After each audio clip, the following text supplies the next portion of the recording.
Мүмкін сіз физиктердің ай 1,3 секунды қашықтықта немесе күнге дейін қашықтық 8 минут дегендерін естіп, қашықтықты уақытпен өлшеу бұл не сандырақ деп ойлаған шығарсыз. Іс жүзінде біз күн сайын қашықтықты уақыттың көмегімен өлшейміз. Дүкен сіздің үйден қандай қашықтықта? 10 минут шамасында.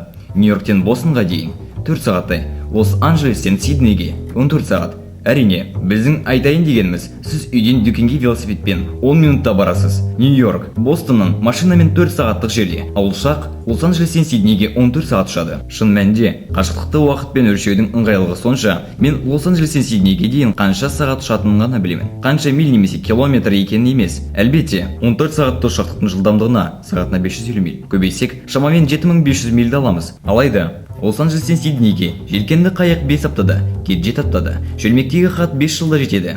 Немесе бұл 0,4 жарық секунды. Екінші жағынан айға дейін ұшақ 18 күн, машина 6 ай, кет 15 жыл жүреді. Бұл кет айға дейінгі қашықтықта өмір бойы жүреді деген сөз. Бұл аз десеңіз, кейде біз тіпті уақытты да қашықтықпен өлшейміз. Киноның ұзақтығы қанша? 8000 фут таспа. Физика минуты ше 30 метр.